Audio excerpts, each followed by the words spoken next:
ಚಿಂದಿ ಉಡಾಯಿಸೋ ಖಾರ ಬಣ್ಣ ರುಚಿಯನ್ನು ನೀಡುತ್ತದೆ. ಮೆಣಸಿನ ಪುಡಿ ಚಿಂದಿ ಉಡಾಯಿಸೋ ಖಾರ ಬಣ್ಣ ರುಚಿ. ಮಂಡ್ಯದ ಮದ್ದೂರಿನಲ್ಲಿ ಕಲ್ಲು ತೂರಾಟ ಪ್ರಕರಣ. ಈಗ ವಾತಾವರಣ ಹೆಂಗಿದೆ ಅಂತ ಹೇಳಿದ್ರೆ ಬೂದಿ ಮುಚ್ಚಿದ ಕೆಂಡದ ರೀತಿಯಲ್ಲಿ ಆಗಿದೆ. ಮದ್ದೂರಿನಲ್ಲಿ ಟಿ ವೃತ್ತಕ್ಕೆ ಈ ಜಾಥಾ ಈಗ ಆಗಮಿಸಿದೆ. ಟಿ ವೃತ್ತದಲ್ಲಿ ಹಿಂದೂ ಪರ ಸಂಘಟನೆಗಳ ಕಾರ್ಯಕರ್ತರು ಜಮಾಯಿಸಿದ್ದಾರೆ. ಎರಡನೇ ಬಾರಿಗೂ ಕೂಡ ಲಾಠಿ ಚಾರ್ಜ್ ಮಾಡೋದ್ರ ಮೂಲಕ ಪ್ರತಿಭಟನಾಕಾರನ ಚದುರಿಸುವಂಥ ಕೆಲಸವನ್ನು ಮಾಡಿದ್ದಾರೆ. ಈಗ ಮತ್ತೊಮ್ಮೆ ಜಾಥಾ ಟಿ ವೃತ್ತಕ್ಕೆ ಬಂದು ತಲುಪಿದೆ.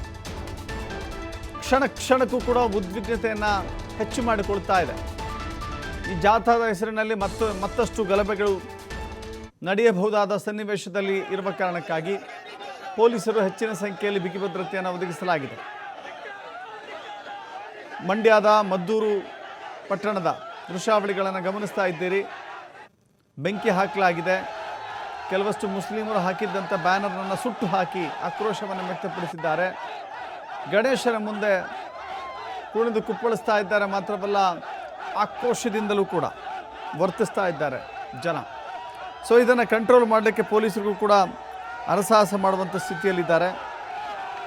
ಪೊಲೀಸರು ಹೇಗಾದರೂ ಮಾಡಿ ಪರಿಸ್ಥಿತಿಯನ್ನು ತಹಬದಿಗೆ ತರುವ ನಿಟ್ಟಿನಲ್ಲಿ ಒಂದು ದೊಡ್ಡ ಪ್ರಯತ್ನವನ್ನು ಮಾಡ್ತಾ ಇದ್ದಾರೆ.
ಇದೇ ವಿಚಾರವಾಗಿ ಪ್ರತಿಭಟನೆ ನಿರತ ಕಾರ್ಯಕರ್ತರ ಜೊತೆ ನಮ್ಮ ಪ್ರತಿನಿಧಿ ಶಶಿಕುಮಾರ್ ಒಂದು ಚಿಟ್ಚಾಟ್ ಮಾಡಿದ್ದಾರೆ, ನೋಡೋಣ.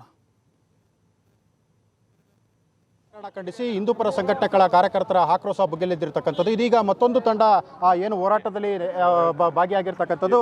ಸರ್, ಈಗ ನೀವು ಎಲ್ಲಿಂದ ಬಂದಿರತಕ್ಕಂಥದ್ದು? ನೀವು ಕೂಡ ಹೋರಾಟದಲ್ಲಿ ಭಾಗವಹಿಸ್ತೀರಾ. ಈ ಘಟ್ಟ ಬಗ್ಗೆ ಏನು ಹೇಳ್ತೀರಾ ಸರ್? ನಾವು ಮದ್ದೂರು APMC ಹಳ್ಳಿ ಮಾರ್ಕೆಟ್ ವರ್ತಕರು ಎಲ್ಲ ಸರ್.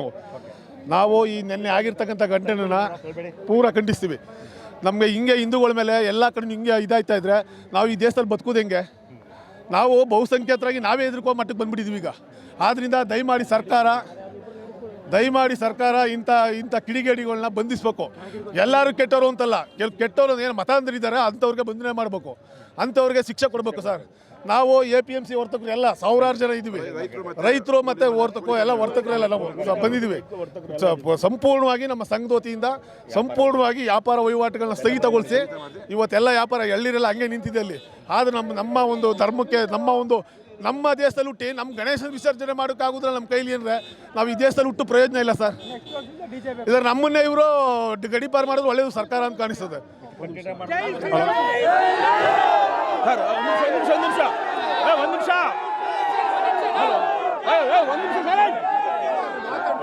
ಈಗ ನಾವು ಸರ್ ಮೊನ್ನೆ ಅವ್ರದ್ದು ಈದ್ ಮಿಲಾದ್ ಹಬ್ಬ ನಡೀತು. ಇದೇ ರೋಡಲ್ಲಿ ಮೆರವಣಿಗೆ ಹೋದ್ರು. ನಮ್ಮವರೆಲ್ಲ ಸಹಕಾರ ಕೊಟ್ವಿ, ನಿಂತ್ಕೊಂಡು ಸಹಕಾರ ಕೊಟ್ವಿ. ಇವತ್ತು ನೆನ್ನೆ ನಮ್ಮವ್ರಿಗೆ ಯಾಕೆ ಹಿಂಗೆ ಮಾಡ್ತಾ ಇದಾರೆ ಅವರು? ತಕ್ಷಣ ಅವ್ರಿಗೆ ಗಲ್ಲಿ ಶಿಕ್ಷೆ ಕೊಡ್ಲೇಬೇಕು ಅವ್ರಿಗೆ. ಈದ್ ಮಿಲಾದ್ ಅವ್ರಿಗೆ ಏನು ತೊಂದರೆ ಕೊಟ್ಟಿದ್ದಾರೆ ನಾವು ಹಿಂದೂಗಳು. ಅವ್ರು ಸಹಕಾರ ಮಾಡಿ ಅವ್ರು ಮಾಡ್ಕೋರು ಹಬ್ಬ. ಅವ್ರು ಏನು ಸಂಸ್ಕೃತಿಯಾಗಿ ಮಾಡ್ಕೊಳ್ಳಿ. ನಮ್ಮ ಸಂಸ್ಕೃತಿಗೆ ಯಾಕೆ ಧಕ್ಕೆ ಕೊಡ್ತಾರೆ ಸರ್ ಅವರು? ಯಾರು ನಮ್ಮ ಸಂಸ್ಕೃತಿಗೆ ಗಣಪತಿ ವಿಸರ್ಜನೆ ಮಾಡಿ ಕಲ್ಲು ಹೊಡಿತೀವಿ ಏನು ಅರ್ಥ? ನಾವು ಹಿಂದೂಗಳು ಏನು ಕಮ್ಮಿನ ಆಗಾರೆ? ಅವ್ರಿರೋ 3 ಲಕ್ಷ ಎದಕ್ಕೆ ಬೇಕಾ ನಾವು? ತಪ್ಪಿತಸ್ಥರಿಗೆ ಪಕ್ಕ ಶಿಕ್ಷೆ ಆಗಲೇಬೇಕು. ಇದಿಷ್ಟು ಏನು ಹಿಂದೂಪರ ಕಾರ್ಯಕರ್ತರ ಮಾತಾಗಿರ್ತಾರೆ.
ಒಂದಷ್ಟು ಮಾಹಿತಿ ನಮ್ಮ ಪ್ರತಿನಿಧಿ ಶಶಿಕುಮಾರ್ ನೀಡ್ತಾರೆ. ಶಶಿಕುಮಾರ್, ಸದ್ಯದ ಪರಿಸ್ಥಿತಿ ಹೆಂಗಿದೆ? ಯಾಕಂತ ಹೇಳಿದ್ರೆ ಕ್ಷಣಕ್ಕೂ ಕೂಡ ಉದ್ವಿಗ್ನತೆ ಜಾಸ್ತಿ ಆಗ್ತಾ ಹೋಗ್ತಿದೆ. ಪೊಲೀಸರು ಯಾವೆಲ್ಲ ರಕ್ಷಣಾತ್ಮಕವಾಗಿ ಏನೆಲ್ಲ ಕ್ರಮಗಳನ್ನು ತೆಗೆದುಕೊಳ್ತಾ ಇದ್ದಾರೆ. ಈಗ ಹಿಂದೂಪರ ಸಂಘಟನೆಗಳ ಕಾರ್ಯಕರ್ತರು ಆಗ್ರಹ ಮಾಡ್ತಾ ಇದ್ದಾರೆ, ನಿಂತ ಜಾಗದಲ್ಲಿ ಯಾವುದೂ ಕೂಡ ಕ್ರಮ ಆಗೋದಿಲ್ವಲ್ಲ ಅಂತ. ನಿಜ ದಸರತ್, ಯಾಕಂತ ಹೇಳಿದ್ರೆ ಏನು ನಿನ್ನೆ ನಡೆದಂತ ಘಟನೆಯನ್ನ ಖಂಡಿಸಿ ಇವತ್ತು ಹಿಂದೂಪರ ಸಂಘಟನಾ ಕಾರ್ಯಕರ್ತರು ಮದ್ದೂರಿನಲ್ಲಿ ಜಮಾವಣೆಗೊಂಡಿರ್ತಕ್ಕಂಥದ್ದು. ನಿರೀಕ್ಷೆಗೂ ಮೀರಿ ಹಿಂದೂಪರ ಸಂಘಟನಾ ಕಾರ್ಯಕರ್ತರು ಮದ್ದೂರಿನತ್ತ ಆಗಮಿಸಿರ್ತಕ್ಕಂಥದ್ದು. ಮದ್ದೂರಿನ ಏನು ಉಗ್ರನರಸಿಂಹಸ್ವಾಮಿ ದೇಗುಲದಿಂದ ಆರಂಭವಾದಂತ ಬೃಹತ್ ಪ್ರತಿಭಟನಾ ಜಾಥಾ ಇದೀಗ ಏನು ಟಿಬಿ ವೃತ್ತವನ್ನ ಮುಗಿಸಿ ಟಿಬಿ ವೃತ್ತದಿಂದ ಪೊಲೀಸ್ ಠಾಣೆಯನ್ನ ಮುತ್ತಿಗೆ ಹಾಕುವಂತ ಯತ್ನ ನಡೀತು. ಈ ಸಂದರ್ಭದಲ್ಲಿ ಪೊಲೀಸರು ಬ್ಯಾರಿಕೇಡ್ಗಳು ಮತ್ತೆ ಅಡ್ಡವನ್ನ ಹಾಕಿ ಅವ್ರನ್ನ ನಿಯಂತ್ರಿಸುವಂತ ಕೆಲಸವನ್ನ ಮಾಡಿರ್ತಕ್ಕಂಥದ್ದು. ಅಂದ್ರೆ ಅದರಿಂದಾಗಿ ಏನು ಪೊಲೀಸ್ ಠಾಣೆಗೆ ನುಗ್ಗಕ್ಕೆ ಆಗದೆ ಇರತಕ್ಕಂತ ಕಾರ್ಯಕರ್ತರು ಇದೀಗ ಎದುರುಗಡೆ ಇರತಕ್ಕಂತ ಮಿನಿ ವಿಧಾನಸೌಧ ತಾಲೂಕು ಆಡಳಿತ ಕಚೇರಿ ಏನಿದೆ ಆ ತಾಲೂಕು ಕಚೇರಿಗೆ ಮುತ್ತಿಗೆಯನ್ನು ಕೂಡ ಹಾಕಿರ್ತಕ್ಕಂಥದ್ದು. ತಾಲೂಕು ಕಚೇರಿಗೆ ಮುತ್ತಿಗೆ ಹಾಕಿ ತಮ್ಮ ಆಕ್ರೋಶವನ್ನು ಕೂಡ ಹೊರಹಾಕ್ತಾ ಇರ್ತಕ್ಕಂಥದ್ದು. ಏನು ಡಿಜೆ ಹಾಕಿ ನಾವು ಗಣೇಶನ ಮೆರವಣಿಗೆಯನ್ನ ಮಾಡ್ತಿದ್ನ ಖಂಡಿಸಿ ಕಲ್ಲು ತೂರಾಟ ಮಾಡಿರ್ತಕ್ಕಂಥ ಕಿಡಿಗೇಡಿಗಳನ್ನ ಕೂಡಲೇ ಬಂಧಿಸಬೇಕು. ಜೊತೆಗೆ ಬಂಧಿಸಿರ್ತಕ್ಕಂಥ 14 ಜನರು ಏನಿದ್ದಾರೆ ಅವ್ರನ್ನ ತಮ್ಮ ವಶಕ್ಕೆ ಕೊಡಬೇಕು ಅನ್ನೋ ಅಂತ ಹೇಳಿ ಪಟ್ಟಿ ಹಿಡಿದಿರ್ತಕ್ಕಂಥದ್ದು. ಅಷ್ಟೇ ಅಲ್ಲ, ಇದರಿಂದ ಸಾಕಷ್ಟು ಜನರ ಕೈವಾಡ ಇರ್ತಕ್ಕಂಥದ್ದು. ಈ ಅವರೆಲ್ಲರನ್ನು ಕೂಡ ಬಂಧನ ಮಾಡಬೇಕು, ಜೊತೆಗೆ ಅವರಿಗೆ ತಕ್ಕ ಶಿಕ್ಷೆ ಆಗ್ಬೇಕು. ನಮ್ಮ ಈ ಹಿಂದೆ ಏನು ಅವರು ಹಬ್ಬ ಮಾಡಿದಂತ ಸಂದರ್ಭ, ಈದ್ ಮಿಲಾದ್ ಮಾಡಿದಂತ ಸಂದರ್ಭದಲ್ಲಿ ಹಾಕಿದಂತ ಬ್ಯಾನರ್ಗಳನ್ನು ಕೂಡ ಜಾರಿದ್ದಕ್ಕೂ ಅರ್ದು ಹಾಕಿರ್ತಕ್ಕಂಥದ್ದು. ಜೊತೆಗೆ ಹಸಿರು ಬಾವುಟ ಏನು ಅನ್ಯ ಧರ್ಮೀಯ ಬಾವುಟಗಳು ಕಂಡಂತ ಸಂದರ್ಭದಲ್ಲಿ ಅದನ್ನ ಕಿತ್ತಾಕಿ ಅಲ್ಲಿ ಈ ಒಂದು ಕೆಂಪು ಧ್ವಜವನ್ನು ಕೂಡ ಆರೋಹಣ ಮಾಡುವಂತ ಕೆಲಸವನ್ನು ಕೂಡ ಮಾಡಿರ್ತಕ್ಕಂಥದ್ದು. ಅಷ್ಟೇ ಅಲ್ಲ, ಇದೀಗ ಈ ಭಾಗಕ್ಕೆ ಮತ್ತಷ್ಟು ಜನ ಹಿಂದೂಪರ ಕಾರ್ಯಕರ್ತರು ಜಿಲ್ಲೆಯ ಬೇರೆ ಬೇರೆ ಜಿಲ್ಲೆಗಳಿಂದ ಕೂಡ ಸಾಕಷ್ಟು ಜನ ಹಿಂದೂಪರ ಕಾರ್ಯಕರ್ತರು ಮದ್ದೂರಿನತ್ತ ಆಗಮಿಸ್ತಾ ಇರತಕ್ಕಂಥದ್ದು. ಅಷ್ಟೇ ಅಲ್ಲ, ಇದೀಗ ಜೆಡಿಎಸ್ ಯುವ ಘಟಕದ ರಾಜ್ಯಾಧ್ಯಕ್ಷರಾದಂತ ನಿಖಿಲ್ ಕುಮಾರಸ್ವಾಮಿ ಅವರು ಕೂಡ ಬರ್ತಕ್ಕಂಥ ಹಿನ್ನೆಲೆಯಲ್ಲಿ ಬಿಗಿ ಪೊಲೀಸ್ ಬಂದೋಬಸ್ತ್ ಅನ್ನು ಕೂಡ ಆಯೋಜನೆ ಮಾಡಿರ್ತಕ್ಕಂಥದ್ದು. ಮಂಡ್ಯ ಜಿಲ್ಲೆ ವಿವಿಧ ಠಾಣೆಗಳ ವ್ಯಾಪ್ತಿಯ ಪೊಲೀಸರು ಸೇರಿದಂತೆ ಅಕ್ಕಪಕ್ಕದ ಮೈಸೂರು ಮತ್ತೆ ರಾಮನಗರ ಇರ್ಬೋದು, ಮತ್ತೆ ಬೆಂಗಳೂರಿನಿಂದಲೂ ಕೂಡ ಹೆಚ್ಚಿನ ಹೆಚ್ಚುವರಿ ಪೊಲೀಸರನ್ನು ಕೂಡ ಕರ್ಸ್ಕೊಂತಿರ್ತಕ್ಕಂಥದ್ದು. ಈ ಸ್ಥಳಕ್ಕೆ ಇದೀಗ ಡಿಐಜಿ ಅವರು ಕೂಡ ಬರ್ತಕ್ಕಂಥ ಹಿನ್ನೆಲೆಯಲ್ಲಿ ಈಗಾಗಲೇ ಬಿಗಿ ಪೊಲೀಸ್ ಬಂದೋಬಸ್ತ್ ಅನ್ನು ಕೂಡ ನಿಯೋಜನೆ ಮಾಡಿರ್ತಕ್ಕಂಥದ್ದು. ಯಾವುದೇ ತರದ ಅಹಿತಕರ ಘಟನೆಗಳು ಕೂಡ ನಡೀಬಾರದು ಅಂತೇಳಿ ತಮ್ಮ ಪೊಲೀಸರು ಮುಂಜಾಗ್ರತಾ ಕ್ರಮವನ್ನು ಕೂಡ ಕೈಗೊಂಡಿರ್ತಕ್ಕಂಥದ್ದು. ಪೊಲೀಸ್ ಠಾಣೆಗೆ ಮುತ್ತಿಗೆ ಹಾಕ್ಲಿಕ್ಕೆ ಕ್ಷಣಕ್ಕೂ ಕೂಡ ಯತ್ನವನ್ನ ಮಾಡ್ತಾ ಇದ್ದಾರೆ. ಆದ್ರೆ ಅವ್ರು ಯಾರು ಕೂಡ ಪೊಲೀಸ್ ಠಾಣೆ ಹತ್ರ ತೆರಳಬಾರದು ಅಂತೇಳಿ ಪೊಲೀಸ್ ಏನು KSRP ಬಸ್ಗಳಿದ್ದಾವೆ ಅದನ್ನ ಅಡ್ಡಲಾಗಿ ಹಾಕಿ ಹೆಚ್ಚಿನ ಪೊಲೀಸರನ್ನ ಮೇನ್ ರೋಡ್ ನಲ್ಲಿ ಹಾಕಿರ್ತಕ್ಕಂಥದ್ದು. ಅದರಲ್ಲೂ ಕೂಡ ಏನು ಬೆಂಗಳೂರು ಮೈಸೂರು ಹಳೆ ಸರ್ವಿಸ್ ರಸ್ತೆ ಏನಿದೆ ಸಂಪೂರ್ಣವಾಗಿ ಬಂದ್ ಆಗಿರ್ತಕ್ಕಂಥದ್ದು. ಹೀಗಾಗಿ ಇಲ್ಲೆಲ್ಲವೂ ಕೂಡ ಎದುರುಗಡೆ ಇರ್ತಕ್ಕಂಥ ಪೊಲೀಸ್ ಠಾಣೆ ಇರ್ಬೋದು, ಅದು ಎದುರುಗಡೆ ಇರ್ತಕ್ಕಂಥ ಮಿನಿ ವಿಧಾನಸೌಧ ಇರ್ಬೋದು, ಎರಡನ್ನೂ ಕೂಡ ಆವರಿಸಿ ಈಗ ರಸ್ತೆಯಲ್ಲೂ ಕೂಡ ಸಾಕಷ್ಟು ಸಂಖ್ಯೆಯಲ್ಲಿ ಸಹಸ್ರಾರು ಸಂಖ್ಯೆಯಲ್ಲಿ ಕಾರ್ಯಕರ್ತರು ಜಮಾಯಿಸಿರೋ ಹಿನ್ನೆಲೆಯಲ್ಲಿ ಅವರ ಆಕ್ರೋಶ ಒಂದೇ ಆಗಿರ್ತಕ್ಕಂಥದ್ದು. ಇಂಥ ಕಿಡಿಗೇಡಿಗಳ ವಿರುದ್ಧ ಸರ್ಕಾರ ಕಟ್ಟುನಿಟ್ಟಿನ ಕಾನೂನು ಕ್ರಮ ಕೈಗೊಳ್ಳಬೇಕು. ಇಂಥ ಘಟನೆಗಳು ಪದೇ ಪದೇ ಆಗ್ತಿರ್ತಕ್ಕಂಥ ಹಿನ್ನೆಲೆಯಲ್ಲಿ ನಾವು ಹಿಂದೂ ಏನು ಭಾರತದಲ್ಲಿ ಇದ್ದೇವೆ ಅಥವಾ ಇನ್ಯಾವುದಾರ ಪಾಕಿಸ್ತಾನದಲ್ಲಿ ಇದ್ದೇವೆ ಅನ್ನೋ ಸಂದೇಹ ಬರ್ತಿದೆ. ಅಂಥವ್ರಿಗೆ ರಕ್ಷಣೆ ಕೊಡೋದಾದ್ರೆ ನಮ್ಮ ಆಚರಣೆಗಳಿಗೆ, ನಮ್ಮ ಏನು ಆಚರಣೆ ಹಬ್ಬಗಳಿಗೆ ಕಡಿವಾಣ ಹಾಕುವಂತ ಸರ್ಕಾರದ ವಿರುದ್ಧ ತಮ್ಮ ಆಕ್ರೋಶವನ್ನು ಕೂಡ ಹೊರಹಾಕ್ತಾ ಇರ್ತಕ್ಕಂಥದ್ದು. ಅಷ್ಟೇ ಅಲ್ಲ, ಏನು ನಮ್ಮ ಹೋರಾಟ ನಿರಂತರವಾಗಿರುತ್ತೆ, ಇವತ್ತು ಆರಂಭ ಆಗಿದೆ. ಇಲ್ಲಿ ಸರ್ಕಾರ ಇಂಥವ್ರ ವಿರುದ್ಧವಾಗಿ ಕಟ್ಟುನಿಟ್ಟಿನ ಕ್ರಮವನ್ನ ಕೈಗೊಳ್ಳೋವರೆಗೂ ಕೂಡ ನಮ್ಮ ಹೋರಾಟವನ್ನ ಕೈ ಬಿಡೋದಿಲ್ಲ ಅಂತೇಳಿ ಪಟ್ಟು ಹಿಡಿದಿರ್ತಕ್ಕಂಥದ್ದು. ಹೀಗಾಗಿ ಕ್ಷಣಕ್ಕೂ ಕೂಡ ಕಾರ್ಯಕರ್ತರ ದಂಡೆ ಆಗಮಿಸ್ತಿರ್ತಕ್ಕ ಹಿನ್ನೆಲೆಯಲ್ಲಿ ಕ್ಷಣಕ್ಕೂ ಕೂಡ ಒಂದು ರೀತಿ ಉದ್ವಿಗ್ನ ಪರಿಸ್ಥಿತಿ ಮದ್ದೂರು ಪಟ್ಟಣದಲ್ಲಿ ನಿರ್ಮಾಣ ಆಗಿರ್ತಕ್ಕಂಥದ್ದು. ಅದಕ್ಕೆ ತಕ್ಕಂತೆ ಜಿಲ್ಲೆಯ ವಿವಿಧ ಭಾಗಗಳಿಂದ, ಅಷ್ಟೇ ಅಲ್ಲ ಬೇರೆ ಬೇರೆ ಭಾಗಗಳಿಂದಲೂ ಕೂಡ ಹೆಚ್ಚಿನ ಪೊಲೀಸ್ ಫೋರ್ಸ್ ಅನ್ನು ಕೂಡ ಕರೆಸ್ಕೊಂಡು ಇಲ್ಲಿ ಬಿಗಿ ಪೊಲೀಸ್ ಬಂದೋಬಸ್ತ್ ಅನ್ನು ಕೂಡ ಮಾಡ್ತಾ ಇರ್ತಕ್ಕಂಥದ್ದು. ಈಗಾಗಲೇ ಒಟ್ಟು 4-5 ಜನ SP ಅವರು ಇರ್ಬೋದು, ಮತ್ತೆ ACP ಅವರು 3-4 ಜನ ACP ಅವರು ಸೇರಿದಂತೆ ಅವರೆಲ್ಲರ ನೇತೃತ್ವದಲ್ಲಿ ಮದ್ದೂರು ಪಟ್ಟಣದಾದ್ಯಂತ ಬಿಗಿ ಪೊಲೀಸ್ ಬಂದೋಬಸ್ತ್ ಅನ್ನು ಕೂಡ ಹಮ್ಮಿಕೊಂಡಿರ್ತಕ್ಕಂಥದ್ದು. ದಸರತ್. ಥ್ಯಾಂಕ್ ಯು ಶಶಿಕುಮಾರ್ ನಿಮ್ಮೆಲ್ಲ ಮಾಹಿತಿಗೆ.